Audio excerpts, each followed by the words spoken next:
તો સૌથી પહેલાં તમારે ઇન્ડિકેટરમાં જવાનું છે, ટ્રેડિંગ વ્યૂમાં જવાનું છે. ટ્રેડિંગ વ્યૂમાં તમે જશો, ઇન્ડિકેટરમાં જઈ અને તમારે ઇન્ડિકેટર ઇન્વાઇટ ઓનલીમાં જશો એટલે તમને ઇન્ડિકેટર મળી જશે. ત્યાં જઈને તમારે સ્પ્રિંગ સ્ટ્રેટેજી 1.1 એડવાન્સ લખેલું છે એને તમારે ક્લિક કરી દેવાનું છે. જેવું તમે ક્લિક કરશો એટલે આ ટાઈપનું ઇન્ડિકેટર તમારી સામે ઓપન થઈ જશે. 7 PA સ્પ્રિંગ સ્ટ્રેટેજી 1.5 આ ઇન્ડિકેટરને તમારે લગાવવાનું છે. જો આ લાગી ગયું છે તો તમારું કમ્પ્લીટલી છે. અને જો તમારું જૂનું અપડેટ છે તો એનાથી ડિલીટ કરી દેજો, અથવા અહીંયા અપડેટનું ઓપ્શન પણ આવશે, ત્યાંથી તમે અપડેટ પણ કરી શકો છો, અથવા ડિલીટ કરીને તમે નવેસરથી પાછું ઇન્ડિકેટર લગાવશો એટલે તમારું નવું ઇન્ડિકેટર આવી જશે. બીજી વસ્તુ, તમે ઇન્ડિકેટર લગાડશો એટલે તમારી સામે પહેલાં ડિફોલ્ટ સેટિંગ હશે. ઓકે, ડિફોલ્ટ સેટિંગનો મતલબ શું છે કે જે ઇન્ડિકેટર મેં તમને અહીંથી પ્રોવાઈડ કર્યું છે સ્ટોકને રિલેટેડ પ્રોવાઈડ કર્યું હોય. જો તમે ઇન્ડેક્સમાં જાઓ છો તો તમારે ઇન્ડેક્સ મોડ ખાલી ઓન કરવાનો છે, અને જો તમે ફોરેક્સમાં જાઓ છો તો ફોરેક્સ મોડ ઓન કરવાનું છે. બીજું કાંઈ કરવાનું નથી. હું તમને એકદમ સિમ્પલ કરી દીધું છે. તો એ તમને કઈ રીતે કરવાનું છે એના માટે તમારે જવાનું છે 7 પ્રોબેબિલિટી એન્ડ આ જે ઇન્ડિકેટર છે એના સેટિંગમાં જવાનું છે. સેટિંગ ઉપર ક્લિક કરશો એટલે તમને એક માર્કેટ મોડ દેખાશે. બાકી કાંઈ છેડવાનું નથી, બધું સેમ ટુ સેમ રહેવા દેવાનું છે. કોઈ ચેન્જીસ નથી કરવાનો. બધા ચેન્જીસ તમારા અહીંયા ઓલરેડી તમારા માર્કિંગ આવી જશે. ઓકે, કોઈ ચેન્જીસ નથી કરવાનો. જો તમે નિફ્ટીમાં કરો છો તો તમારે ખાલી અનેબલ ઇન્ડેક્સ મોડ ઓન કરવાનો છે, અને જો તમે સ્ટોકમાં કરો છો તો એ મોડને ઓફ કરી દેવાનો છે. Just simple. સપોઝ કે અત્યારે આપણે નિફ્ટીનો ચાર્ટ જોઈએ છીએ, તો નિફ્ટીમાં મેં અત્યારે અનેબલ ઇન્ડેક્સ મોડ ઓન કરી દીધું, અને ખાલી ઓકે બટન ઉપર ક્લિક કરીશ, ઓટોમેટિકલી ઝોન મારી સામે ડ્રો થઈને આવી ગયું. ક્લિયર છે? ઓટોમેટિકલી ઝોન લેગ આઉટ છે, 5 બેઝ કેન્ડલ છે અને લેગ ઇન છે. આ વસ્તુને તમારે ડ્રો કરવાની જરૂર નથી, ઓટોમેટિકલી તમારી સામે ઝોન ડ્રો થઈને આવશે. એની નીચે પણ એ તમે જોઈ શકો 2 બેઝ કેન્ડલવાળો ઝોન ડ્રો થઈને આવેલો છે. એની નીચે પણ તમે જુઓ સિંગલ બેઝવાળો આવેલો છે. મતલબ અહીંયા સિંગલથી લઈને 5 બેઝ કેન્ડલ સુધીના ઝોન તમારી સામે ડ્રો થઈને આવશે. જો 5 કરતાં વધારે બેઝ કેન્ડલ છે તો ઝોન ડ્રો થશે નહીં. હવે સમજો કે આ 5 બેઝ કેન્ડલવાળો ઝોન ડ્રો થઈને આવ્યો, તો પહેલાં આપણે કોર્સમાં જોતા કે ભાઈ 5 બેઝ કેન્ડલવાળો ઝોન હોય તો આપણે એને 1 માર્ક આપતા. મતલબ 3 બેઝ કેન્ડલ કરતાં વધારે હોય અને 5 કરતાં ઓછી હોય તો આપણે 1 માર્ક આપતા. તો આ વસ્તુને તમારે મેન્યુઅલી કરવાની જરૂર નથી. ઓટોમેટિકલી જે ડિસિઝન મેટ્રિક્સ છે એની અંદર બેઝ કેન્ડલનો જે પાર્ટ છે એમાં લખાઈ ગયેલું છે 5 કેન્ડલ, અને એનો 1 માર્ક ઓટોમેટિકલી લખાઈ ગયેલો છે. હવે ઘણા લોકોને એવો સવાલ થાય કે અહીંયા 2 બેઝ કેન્ડલ છે, અહીંયા 1 બેઝ કેન્ડલ છે, તો આના માર્કિંગ અહીંયા કેમ ન આવ્યા? તો જે પણ લેટેસ્ટ ઝોન હશે, લેટેસ્ટનો મતલબ કે જે આ પ્રાઇસ છે, અત્યારે પ્રાઇસ લેટેસ્ટ પ્રાઇસ અહીંયા છે. ઓકે, તો લેટેસ્ટ પ્રાઇસની જે નજીકનો ઝોન છે, જો એની નજીક સપ્લાય ઝોન હશે તો સપ્લાય ઝોનનું માર્કિંગ થઈને આવશે, અને જો ડિમાન્ડ ઝોન એની નજીકમાં હશે તો ડિમાન્ડ ઝોનનું માર્કિંગ તમને બતાવશે. સપોઝ કે અત્યારે 5 બેઝ કેન્ડલવાળો જે નજીક ઝોન છે, હવે તમે જોઈ શકો કે આ ઝોન છે ને એકદમ તમને સિમ્પલ ઝોન દેખાતો હશે, પણ આ ઝોન ઉપર તમે જોશો ને 2 ડાર્ક કલરની લાઇન દોરાઈ ગયેલી આવી ગઈ. પ્રોક્સિમલ અને ડિસ્ટલ લાઇન પણ ડાર્ક કલરની થઈ ગઈ. મતલબ કે જે પણ માર્કિંગ થાય છે આવડું, એ કયા ઝોનનું થાય છે? આ ઝોનનું થાય છે. તો જે ઝોનમાં જાડી લાઇનિંગ દોરાઈ ગયેલી આવશે એ ઝોનનું માર્કિંગ અહીંયા થાય છે. તો તમને ખબર પડી ગઈ કે ભાઈ આ જે ઝોન છે એની પ્રોબેબિલિટી કેવી છે? હાઈ પ્રોબેબિલિટી છે. ઓકે, તો આ ઝોનમાં હાઈ પ્રોબેબિલિટી છે, પણ કઈ વસ્તુના કેટલા માર્ક આવ્યા છે પણ તમે જોઈ શકો છો. એમાં આપણે 7 વસ્તુ જે ચેક કરી છે, સાથે 7 વસ્તુને આપણે ડિસ્કસ કરશું, અને ઓલરેડી મેં કોર્સમાં બતાવેલું છે, છતાં પણ હું તમને થોડુંક એનું પ્રિવ્યૂ આપી દઈશ કે 7 વસ્તુ શું છે.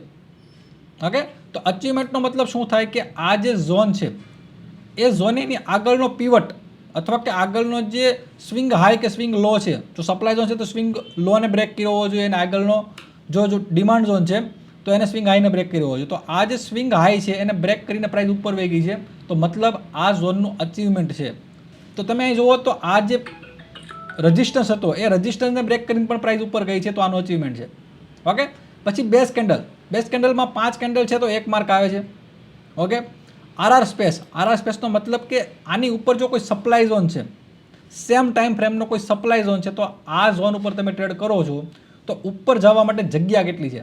સપોઝ કે જો અહીંયા કંઈ સપ્લાય ઝોન છે તો ઉપર જવા માટે જગ્યા જ નહીં હોય તો પ્રાઇસ અહીંયા ટેપ થઈને પ્રાઇસ ઉપર તો જશે, પણ તમને મોટો ટાર્ગેટ નહીં મળે, કારણ કે ઉપર સપ્લાય ઝોન છે તો પ્રાઇસ ત્યાંથી રિએક્શન આપવાના ચાન્સીસ છે. તો ઉપર જવા માટે જગ્યા કેટલી છે? તો જગ્યા પણ આપણી પાસે છે, તો એના 2 માર્ક આવશે. જો ઉપર સપ્લાય ઝોન હશે એમાં 1:3 કરતાં ઓછી જગ્યા હશે ને, 1:3 કરતાં વધારે હશે તો તમને 1 માર્ક બતાવશે, 1:3 કરતાં ઓછું હશે તો 0 માર્ક, મતલબ નો ટ્રેડ ઝોન. અને જો 1:5 અથવા એની કરતાં વધારે હશે તો તમને 2 માર્ક બતાવશે. તો અહીંયા ઉપર કંઈ સપ્લાય ઝોન નથી તો તમને 2 માર્ક બતાવે છે. ફ્રેશનેસનો મતલબ કે ઝોન ફ્રેશ છે તો તમને 2 માર્ક બતાવશે, ટેસ્ટેડ છે તો 1 બતાવશે, અને જો તમારો ઝોન મલ્ટિપલ ટાઈમ ટેસ્ટેડ છે તો તમને નો ટ્રેડ લખેલું બતાવશે, પણ આ ઝોન એક પણ વાર ટેસ્ટેડ નથી તો તમને અહીંયા ફ્રેશનેસના 2 માર્ક બતાવે છે. ઓકે, સ્ટ્રેન્થ કેન્ડલ મતલબ કે જે આ લેગ આઉટ કેન્ડલ છે એની પછી જો કોઈ ગ્રીન કેન્ડલ હોય અથવા આ જે લેગ આઉટ છે એ ગેપ અપ સાથે હોય તો સ્ટ્રેન્થ કેન્ડલમાં 2 માર્ક આવશે, અથવા જો ગેપ અપ સાથે નથી અથવા કોઈ એની પછીનું ફોલો થ્રુ નથી તો તમને 1 માર્ક આવશે. તો આમાં પણ તમારે 2 માર્ક છે. પછી ITF ટ્રેન્ડ મતલબ કે જેની વચ્ચેની ટાઈમ ફ્રેમ છે, આપણે 3 ટાઈમ ફ્રેમને ચેક કરીએ છીએ. લોઅર ટાઈમ ફ્રેમમાં ટ્રેડ કરીએ, વચ્ચેની ટાઈમ ફ્રેમમાં આપણે ટ્રેન્ડ ચેક કરીએ અને હાયર ટાઈમ ફ્રેમમાં આપણે લોકેશન ચેક કરીએ. તો તમે જોવો ITF ટ્રેન્ડ લખેલો છે, કેટલી મિનિટનો ટ્રેન્ડ લખેલો છે? 15 મિનિટનો. 15 મિનિટનો ટ્રેન્ડ અપ છે તો તમે 15 મિનિટમાં જઈને ચેક કરશો તો તમને અહીંયા બી દેખાશે કે આનો ટ્રેન્ડ અપ છે. દેખાય છે? અહીંયા લખેલું બી છે અપ ટ્રેન્ડ છે. તો તમારે 15 મિનિટમાં જવાની જરૂર નથી, તમને 5 મિનિટમાં જ ખબર પડી જશે કે 15 મિનિટનો ટ્રેન્ડ અપ છે તો એના 2 માર્ક આવશે. અને લાસ્ટમાં આવશે લોકેશન. તો કઈ ટાઈમ ફ્રેમનું લોકેશન? હાયર ટાઈમ ફ્રેમનું. તો હાયર ટાઈમ ફ્રેમ કઈ ટાઈમ ફ્રેમમાં કઈ time frame higher time frame છે એ પણ લખેલો આવશે કે 45 મિનિટની હાયર ટાઈમ ફ્રેમ છે અને એની જે લોકેશન છે ફેર એરિયામાં છે. તો એ પણ વસ્તુ આપણે શીખેલા હતા કે ઉપરનો સપ્લાય ઝોન છે, નીચેનો ડિમાન્ડ ઝોન છે. જો ડિમાન્ડ ઝોન ઉપર પ્રાઇસ છે તો આપણે હોલસેલ એરિયા કહીએ છીએ, ઉપરના જો રિટેલ એરિયામાં છે તો આપણે એને રિટેલ એરિયા કહીએ છીએ, અને જો વચ્ચેની સાઈડ પ્રાઇસ છે હાયર ટાઈમ ફ્રેમમાં તો આપણે એને ફેર એરિયા કહીએ છીએ. તો અત્યારે ફેર એરિયા ઉપર પ્રાઇસ છે તો એનો 1 માર્ક આવશે. જો ડિમાન્ડ ઝોન ઉપર પ્રાઇસ હોત હાયર ટાઈમ ફ્રેમના હોલસેલ એરિયા ઉપર તો એમાં 2 માર્ક આવત, કારણ કે ડિમાન્ડ ઝોનનું અહીંયા થાય છે એટલા માટે. તો સપ્લાય ઝોનનું થતું હોત અને જો ડિમાન્ડ ઝોન ઉપર હોત તો નો ટ્રેડ લખેલા હોત. મતલબ આપણી સ્ટ્રેટેજી પ્રમાણે ઓલરેડી બધી વસ્તુના ડેટા તમને એક જ જગ્યાએ મળી જશે, તમારે અલગ અલગ ટાઈમ ફ્રેમ ચેન્જ કરવાની જરૂર નથી. ઓકે, સો તમને ખબર પડી ગઈ કે ભાઈ મારો આ જે ઝોન છે એની ઝોનની પ્રોબેબિલિટી હાઈ છે ટ્રેડ કરવા માટે, તો આમાં હું ટ્રેડ કરી શકું કે ન કરી શકું, રાઈટ. અને જો ટ્રેડમાં ગમે એ નો ટ્રેડ લખેલો આવે છે, તમને એક આઈડિયા આવી ગયો કે જે મારી 7 વસ્તુ છે આપણે ચેક કરીએ છીએ એમાં મને એક વસ્તુમાં મારો સેટિંગ આવતું નથી તો હું આમાં ટ્રેડ કરવો કે ના કરવો. તો તમને એ બી ખબર પડશે કે કયો હાઈ પ્રોબેબિલિટી ટ્રેડ છે, કયો લો પ્રોબેબિલિટી છે અને કેમાં નો ટ્રેડ છે. તો બધી વસ્તુ તમને એક જગ્યાએ મળી જાય, તમારે અલગ અલગ વસ્તુ કરવાની જરૂર નથી. હવે આપણે સ્ટોકમાં જઈને જોઈએ કે સ્ટોકમાં કઈ રીતે છે. સમજો કે આપણે 1-2 સ્ટોક જોઈશું એટલે તમને આઈડિયા આવી જશે. સ્ટોકમાં તમે મેક શ્યોર કરજો કે અનેબલ ઇન્ડેક્સ મોડ છે ને તમારે ઓફ કરી દેવાનો છે, અને જો તમે ઓન રાખો છો તો બી કંઈ પ્રોબ્લેમ નથી, તમને વધારે ઝોન મળશે, કારણ કે એમાં તમારી જે લેગ આઉટ અને લેગ ઇનની સાઇઝ છે થોડીક નાની હશે, બટ તમને ટ્રેડ તો મળશે જ એમાં. તો મેં આને બંધ કરી દીધું છે. તો તમે અહીં જોઈ શકો કે અત્યારે જે પ્રાઇસ છે એ પ્રાઇસ કઈ જગ્યા ઉપર છે? સપ્લાય ઝોન ઉપર, રાઈટ. તો 5 મિનિટમાં સપ્લાય ઝોન ઉપર પ્રાઇસ છે. તો અહીંયા તમે જુઓ ને એકવાર ટેસ્ટેડ છે ઝોન, દેખાય. પછી બીજી વાર ટેસ્ટ થયેલો છે આ કેન્ડલ ઉપર, અને અત્યારે 3rd ટાઈમ ટેસ્ટ થવા આવ્યો છે. ત્રીજી વસ્તુ કે આમાં સિંગલ બેઝ કેન્ડલ છે. તો સિંગલ બેઝ કેન્ડલ છે તો બી નો ટ્રેડ લખેલો છે, કારણ કે આપણી સ્ટ્રેટેજી પ્રમાણે આપણે મિનિમમ 2 થી 5 બેઝ કેન્ડલ આપણે જોઈએ છીએ. સિંગલ બેઝ કેન્ડલ આપણે હાયર ટાઈમ ફ્રેમમાં અલાઉ કરીએ છીએ, બટ લોઅર ટાઈમ ફ્રેમમાં આપણે સિંગલ બેઝ કેન્ડલ અલાઉ નથી કરતા. અને ઘણીવાર સિંગલ બેઝ કેન્ડલના ઝોન પણ સારા કામ કરશે, એવું નથી કે નહીં કામ કરે, એ બી સારા કામ કરશે. તમે જોઈ શકો કે આ સિંગલ બેઝ કેન્ડલનો ઝોન છે, ઝોન ઉપર પ્રાઇસ આવી છે અને પ્રાઇસ અહીંથી ટાર્ગેટ દીધો છે, રાઈટ. અહીંયા બી સિંગલ બેઝ કેન્ડલ છે, અહીંયા બીજી વાર પ્રાઇસ આવી છે. તો એવું નથી સિંગલ બેઝ કામ નહીં કરે, પણ એની પ્રોબેબિલિટી થોડીક ઓછી છે એટલા માટે અમે નો ટ્રેડ લખીએ છીએ. બટ આ જે ડિસિઝન મેટ્રિક્સ છે એ તમને બતાવશે કે આમાં તમારા ઝોનની પ્રોબેબિલિટી કેટલી છે પાસ થવાની. જો તમે ઓછા માર્કિંગ ઉપર ટ્રેડ કરો છો તો બી કંઈ પ્રોબ્લેમ નથી, બટ એની પ્રોબેબિલિટી ઓછી છે એઝ કમ્પેર ઓફ આ ઝોન, રાઈટ. તો અહીંયા તમે જોઈ શકો ફ્રેશનેસમાં નો ટ્રેડ બતાવે, બેઝ કેન્ડલમાં નો ટ્રેડ બતાવે, બાકી બધામાં માર્ક છે. તો અહીંયા વર્ડિક તમને બતાવ્યું છે નો ટ્રેડ. ક્લિયર છે? સો આપણે હતા પ્રોબેબિલિટી એન્ડ આન્સર ઉપર. હવે આ બધી વસ્તુ તમે ચેક કરી લીધી. હવે આખા માર્કેટમાં તમારે ધ્યાન રાખવાની જરૂર નથી. શું કામ જરૂર નથી? એના માટે આપણે યુઝ કરશું અલર્ટ. બટ અલર્ટને યુઝ કરવા પહેલાં તમને એક વસ્તુ મેક શ્યોર હોવી જોઈએ કે તમારો જે ટ્રેડિંગ વ્યૂનો પ્લાન છે એ પ્લાન પ્રીમિયમ પ્લાન હોવો જોઈએ, અથવા તમારો એસેન્શિયલ પ્લાન હોવો જોઈએ. મતલબ તમે કંઈક પે કરીને પ્લાન લીધેલો છે તો જ તમે અલર્ટ મૂકી શકશો. ઓકે, ફ્રીવાળા પ્લાનમાં તમે અલર્ટ મૂકી શકશો નહીં, એમાં તમારે મેન્યુઅલ અલર્ટ મૂકવા પડશે. જો તમારી પાસે પ્રીમિયમ પ્લાન છે કે પછી એસેન્શિયલ પ્લાન છે ટ્રેડિંગ વ્યૂનો, તો અલર્ટ કઈ રીતે મૂકશો અને કઈ રીતે તમને કામ કરીને આપશે એ વસ્તુ આપણે ડિસ્કસ કરશું. સપોઝ કે મેં એક વોચ લિસ્ટ બનાવેલું છે, અહીંયા તમે વોચ લિસ્ટ જોઈ શકો. ઓકે, નિફ્ટીનું છે ને મિડ કેપનું વોચ લિસ્ટ બનાવેલું છે. હવે સપોઝ કે મારા આખા વોચ લિસ્ટ ઉપર મારે અલર્ટ મૂકવા છે, તો હું એક અલર્ટ નહીં મૂકું, હું એક જ સાથે બધા ચાર્ટ ઉપર અલર્ટ મૂકી શકું છું. કેવી રીતે મૂકવાનું છે? તમારે જે પણ સેટિંગ પહેલાં કરવાના હોય તમારે સેટિંગ પહેલાં કરી લેવાના છે, અને પછી તમારે ખાલી આ જે ઇન્ડિકેટર છે એ ઇન્ડિકેટર ઉપર 3 ડોટ ઉપર ક્લિક કરવાનું છે. 3 ડોટ ઉપર ક્લિક કરશો એટલે એડ અલર્ટ ઓન 7 PA આ જે તમારું ઇન્ડિકેટર છે એ ઇન્ડિકેટરનું નામ લખેલું હોય એના ઉપર ખાલી ક્લિક કરી દેવાનું છે. અને બીજું કાંઈ નથી કરવાનું. જે અહીંયા હીરો મોટોકોપ જે સ્ટોકનું નામ લખ્યું છે, જો તમારા પર્ટિક્યુલર સ્ટોક ઉપર તમારે અલર્ટ મૂકવું છે તો તમારે રહેવા દેવાનું છે અને ખાલી અહીંયા ક્રિએટ આપી દેવાનું છે. પણ જો તમારે આ જે મિડ કેપ લખ્યું છે, મતલબ જે મારી વોચ લિસ્ટ છે એનું નામ લખેલું આવશે, તમારી જે પણ વોચ લિસ્ટનું નામ હશે લખેલું આવશે અને જેટલા પણ તમારા સિમ્બોલ હશે એ સિમ્બોલ અહીં લખેલા આવશે, મતલબ એટલા સ્ટોક લખેલા આવશે. એના ઉપર ક્લિક કરી અને તમે ખાલી ક્રિએટ ઉપર બટન ક્લિક કરશો એટલે તમારું આખા વોચ લિસ્ટ ઉપર અહીંયા અલર્ટ મુકાઈ જશે. અહીં તમે જોઈ શકો કે વોચ લિસ્ટની ઉપર અહીંયા બટન બતાવે છે અલાર્મનું. તો મતલબ જ્યારે પણ સ્ટોક, કોઈ બી સ્ટોક આ ઝોન ઉપર આવશે ને અને પ્રાઇસ ક્લોઝ દેશે, મતલબ જો 15 મિનિટની કેન્ડલનું તમારે અલર્ટ મૂકેલું છે તો 15 મિનિટની ટાઈમ ફ્રેમમાં જે પણ ઝોન બનશે ઓટોમેટિકલી ઝોને ડિટેક્ટ કરી લેશે અને જ્યારે પણ પ્રાઇસ આવીને ક્લોઝ આપશે તો ઓટોમેટિક તમારા ફોનમાં કે તમારા કોમ્પ્યુટરમાં અલર્ટ આવશે. અલર્ટ કઈ રીતે આવશે તો તમે જોશો કે અહીંયા કેટલા બધા અલર્ટ આવેલા છે ઓલરેડી. તો આજના અલર્ટ તમે બતાવું છો 9:30 અલર્ટ આવેલું છે, તો એના ઉપર તમે ક્લિક કરો એટલે સીધો ચાર્ટ તમારી સામે ઓપન થઈ જાય અને તમને બતાવે કે આવી રીતનું એક અલર્ટ આવ્યું છે. શેનું અલર્ટ આવ્યું છે એ બી લખેલું આવશે કે ફ્રેશ સપ્લાય ઝોન ટેપ, મતલબ જે આ સપ્લાય ઝોન છે સપ્લાય ઝોનનું અલર્ટ વાગેલું છે. તો હવે આ ઝોનમાં તમારે ટ્રેડ લેવો કે ના લેવો એ તમે અહીંથી પણ જોઈ શકો અને જો તમે કોર્સ જોયેલો છે તો તમને એ પણ સમજાય કે સપ્લાય ઝોન છે અહીંયાથી હું સેલ કરું તો ઓલરેડી પ્રાઇસ ડિમાન્ડ ઝોનમાં પણ છે. તો ડિમાન્ડ ઝોન અને સપ્લાય ઝોન ઉપર પ્રાઇસ એક આરે હોય તો મતલબ પ્રાઇસ સાઇડવેઝ જવાના ચાન્સીસ છે. તો આવા ઝોનને તમે ઇગ્નોર પણ કરી શકો છો.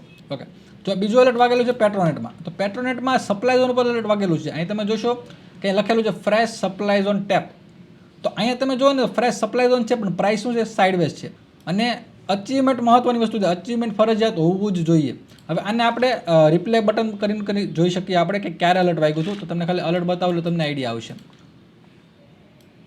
ઓકે, જો આ સપ્લાય ઝોન છે તો અહીંયા લખ્યું છે અપ ટ્રેન્ડ, તો અહીંયા નો ટ્રેન્ડ બતાવે છે. મતલબ તમે સપ્લાય ઝોનથી સેલ કરો છો અને ટ્રેન્ડ તમારો ઇન્ટરમીડિયેટ ટાઈમ ફ્રેમનો અપ છે તો આ ઝોન ઉપર ટ્રેડ કરવાની આપણી ડિસિઝન મેટ્રિક્સ ના પાડે છે. એટલા માટે તમે જોશો ને તો આનો જે સ્ટોપ લોસ છે ને હિટ થયો, પણ આપણને ડિસિઝન મેટ્રિક્સ શું કીધું કે આ ટ્રેડ તમારે લેવાનો નથી, નો ટ્રેડ લખેલું ઓટોમેટિકલી આવશે, રાઈટ. પણ હવે જે ડિમાન્ડ ઝોન બન્યો છે એને આ સપ્લાય ઝોનને બ્રેક કરી દીધો છે. ઇન્ટરમીડિયેટ ટાઈમ ફ્રેમનો ટ્રેન્ડ અપ છે તો મતલબ આ ઝોન સારો છે, પણ આમાં પ્રોબ્લેમ શું છે, બેઝ કેન્ડલ એક જ છે. ઓકે, તો એવી રીતે તમે ચેક કરી શકો કે કઈ વસ્તુ મારા ઝોનને પ્રોબેબિલિટી વધારે છે કે ઘટાડે છે. એવી રીતે MSFLમાં હતો તો અહીં તમે જોઈ શકો કે આ સપ્લાય ઝોન ઉપર વાગ્યો હતો. અહીં તમે જો ફ્રેશ સપ્લાય ઝોન ટેપ લખ્યું છે, તો આ સપ્લાય ઝોન ઉપર વાગ્યો હતો જ્યારે પ્રાઇસ અહીંયા આવી ત્યારે. ઓકે, અને એની એ જ કેન્ડલે એને ટાર્ગેટ આપી દીધો. તમે જોઈ શકો કે હું અહીંયા સેલનું મૂકી દઉં એટલે તમને આઈડિયા આવે. જો તમે આ ઝોન ઉપર ટ્રેડ લીધો હોય તો તમારો 1:1.6નો ટાર્ગેટ હિટ થયો હોય. ઓકે, પણ મેઇન વસ્તુ શું છે કે તમને એ બી બતાવશે કે તમારે આ ઝોન પહેલાં તમારે ટાર્ગેટ બુક કરી લેવાનો છે. જો તમે આ ઝોન પહેલાં ટાર્ગેટ બુક નહીં કરો તો પ્રાઇસ રિવર્સ થઈ જશે. તો તમને આની બેની વચ્ચેની જગ્યા છે ને, જગ્યા બી તમને બતાવશે કે આર સ્પેસ કેટલો છે. ઓકે, તો તમને ખબર પડી જાય કે મારે ટાર્ગેટ ક્યાં બુક કરવાનો છે. આવી રીતે પણ તમારે કામ કરશે. ચોથું છે હીરો મોટોકોપ. હીરો મોટોકોપમાં બી તમે જુઓ કે આ ઝોન ઉપર અલર્ટ વાગેલું છે તો આ ઝોનના કેટલા માર્ક છે એ બી તમે ચેક કરી શકો. ઓકે, તો તમે આવી રીતે બધા જેટલા પણ અલર્ટ વાગે એ બધા અલર્ટ ઉપર તમે ચેક કરી શકો છો. ઓકે, તો અમે જે પણ ટ્રેડ લેતા હોઈએ એ બધા આવી રીતે ટ્રેડ લેતા હોય એટલે અમારે આખો દિવસ ચાર ટ્રેડિંગ કરવાની જરૂર પડતી નથી. જો અત્યારે લાઈવ માર્કેટમાં બી કોઈ અલર્ટ વાગે છે તો તમને અલર્ટ બી બતાવીશ કે કેવી રીતે અલર્ટ વાગે છે અને કેવી રીતે આપણે એને જોઈ શકીએ કે આપણે ટ્રેડ લેવો છે કે નથી લેવો. ઓકે, નાવ બેંક નિફ્ટીમાં આપણે ખાલી જોઈએ કે અમે જે ઇન્વેસ્ટમેન્ટ કરેલું છે બેંક નિફ્ટીમાં ક્યાંથી કરેલું છે એનું તમને રિઝલ્ટ પણ બતાવું હમણાં એટલે તમને આઈડિયા આવશે. વીકલી ટાઈમ ફ્રેમમાં દેખાય છે બધાને, વીકલી ટાઈમ ફ્રેમનો ઝોન છે, ક્લિયર કટ વીકલી ટાઈમ ફ્રેમનો ઝોન છે. અને જ્યારે માર્કેટ પડતું હતું, આજથી હું લગભગ 2 થી 3 અઠવાડિયા પહેલાંની વાત તમને કરું, કારણ કે અહીંયા તમે જુઓ ને વીકલી કેન્ડલ છે તો અત્યારે તો આ વીક ચાલે છે પણ 1-2 અઠવાડિયા પહેલાંની વાત કરીએ તો લોકો વેચવું જ કરતા હતા. બધાને એમાં તો યુદ્ધ થાય છે તો એટલું માર્કેટ પડી જશે, કોઈક તો એમ કર્યું નિફ્ટી 18,000 આવી જશે ને. તમે જુઓ આ ઝોન ઉપર એક્ઝેક્ટલી પ્રાઇસ આવી અને અહીંયાથી જો નિફ્ટીમાં ઇન્વેસ્ટમેન્ટ કરેલું હોય તો પ્રોફિટ થાય કે નહીં થાય. એક જ કેન્ડલનું તમે ખાલી સાઇઝ જુઓ ને 8.47%ની કેન્ડલ છે. અહીંયા તમે જોઈ શકો અહીંયા કે એક જ કેન્ડલ 8.47%ની છે, 8.5%ની. મતલબ આખા વર્ષનું જે તમને બેંક વ્યાજ નથી આપતો એના કરતાં વધારે વ્યાજ એક અઠવાડિયાનું છે. એ પછીની કેન્ડલ જુઓ 1% છે અને આ કેન્ડલ જુઓ એ બી 1% છે. ઓકે, તો બંનેમાં નિફ્ટીમાં અને બેંક નિફ્ટીમાં બંને જગ્યાએ ઇન્વેસ્ટમેન્ટની ઓપોર્ચ્યુનિટી હતી. કઈ જગ્યાએ હતી? આ ડિમાન્ડ ઝોન ઉપર જ્યારે પ્રાઇસ આવી ત્યારે. નિફ્ટી 50માં પણ તમે જુઓ તો એ 2 ટાઈમ ટેસ્ટેડ ઝોન હતો. જસ્ટ સેકન્ડ, દેખાય તમને? ક્લિયર છે? આ ઝોન ઉપર જ્યારે પ્રાઇસ આવી ત્યારે ટેપ કરીને પ્રાઇસ એટલો ટાર્ગેટ દીધો છે અને આ ઝોન ઉપર પ્રાઇસ આવી ત્યારે બી એટલો ટાર્ગેટ દીધો છે. બસ આવી રીતે આ ઝોન કામ કરશે, પણ મેઇન બેનિફિટ એ તમારે ઝોન ડ્રો કરવાની જરૂર નથી. ઓટોમેટિકલી તમારી સામે ઝોન ડ્રો થઈને આવશે. નાવ ક્રિપ્ટો અને ફોરેક્સની બી વાત કરીએ આપણે ફોરેક્સમાં તમે જોશો તો BTCમાં તમે જો ટ્રેડ કરો છો, જો ક્રિપ્ટોમાં ટ્રેડ કરો છો તો તમારે અનેબલ ઇન્ડેક્સ અને ક્રિપ્ટો મોડ જ ઓન રાખવાનો છે. અને જો તમે ફોરેક્સમાં ટ્રેડ કરો છો તો ફોરેક્સમાં તમારે ખાલી અહીંયા અનેબલ ઇન્ડેક્સ મોડ છે એને ઓફ કરી નાખવાનો છે અને અનેબલ ફોરેક્સ મોડ ઓન કરી નાખવાનો છે. ઓકે, તમે આ બે વસ્તુ કરી નાખશો એટલે તમારો જે ફોરેક્સના જે ભાઈ ચાર્ટ હશે એના ઉપર ઝોન ડ્રો થઈને ઓટોમેટિકલી આવશે. તમારે ખાલી ચાર્ટ ચેન્જ કરવાનો છે, ઝોન ડ્રો કરવાની જરૂર નથી. ઝોન ઓટોમેટિકલી ઝોન ડ્રો થઈને આવી જશે. ઓકે, તમે જોઈ શકો છો બધા ઝોન ઉપર અત્યારે બધા ચાર્ટ ઉપર ઝોન ડ્રો થઈને બધી ટાઈમ ફ્રેમમાં તમારે કામ કરશે. 10 મિનિટ, 15 મિનિટ, 1 hour, વીકલી. તમે જોઈ શકો કે બધામાં ઓટોમેટિકલી ઝોન ડ્રો થઈને આવે છે. ફોરેક્સમાં બી, ક્રિપ્ટોમાં બી, ઇન્ડેક્સમાં બી અને સ્ટોકમાં બી. આ યુએસના સ્ટોકમાં બી કામ કરશે. તો ઓલ ઓવર માર્કેટમાં બધી જગ્યાએ કામ કરશે. તમારે ખાલી ચાર્ટ ચેન્જ કરવાનો છે અને કયા માર્કેટમાં તમે ટ્રેડ કરો છો એ જોવાનું છે. મેં તમને કીધું હતું કે અલર્ટ વાગશે તો તમને બતાવીશ. તો તમે અહીં જો અત્યારે અલર્ટ વાગ્યું છે. ઓકે, અહીંયા બી તમે જોઈ શકો અલર્ટમાં જઈને અત્યારે તમે જો 10 ને 15 મિનિટ થઈ, 10 ને 15, જ્યારે 15 મિનિટ ક્લોઝ થશે ને ત્યારે અલર્ટ વાગશે. જો 15 મિનિટનું તમે અલર્ટ મૂકેલું છે તો અહીં તમે જુઓ ને 15 મિનિટનું અલર્ટ વાગેલું છે. દેખાય? ડિમાન્ડ ઝોન ઉપર પ્રાઇસ આવી છે. તો ડિમાન્ડ ઝોન ઉપર પ્રાઇસ આવીને કોઈ બી કેન્ડલ ક્લોઝ આપે તો ઓટોમેટિકલી અલર્ટ તમારામાં વાગશે. હવે આ ઝોન ઉપર ટ્રેડ લેવો કે નહીં લેવો એ તમને ક્યાં બતાવશે? અહીંયા ડિસિઝન મેટ્રિક્સમાં બતાવશે કે આ ડિમાન્ડ ઝોનનું તમારું માર્કિંગ થયું છે. તો ડિમાન્ડ ઝોનનું માર્કિંગમાં અચીવમેન્ટ છે નથી. બેઝ કેન્ડલ કેટલી છે? સિંગલ બેઝ કેન્ડલ, તો નો ટ્રેડ બતાવે છે. RR ફેક્ટર કેટલો છે? તો આ ઝોનથી ઉપરના ઝોનમાં જવાની પ્રાઇસમાં જગ્યા ઓછી છે. તો અહીંયા તમને બતાવે છે નો ટ્રેડ. ફ્રેશનેસ એકવાર ટેસ્ટેડ છે, અત્યારે પ્રાઇસ આવી જ છે એટલા માટે 1 માર્ક બતાવે છે, કારણ કે આ કેન્ડલ ક્લોઝ થઈ ગઈ છે એટલા માટે. એટલે તમે 2 માર્ક બી ગણી શકો. તો આવી રીતે તમે બધી વસ્તુને ચેક એક જ જગ્યા ઉપર કરી શકો. તમારે અલગ અલગ જગ્યાએ ચેક કરવાની જરૂર નથી.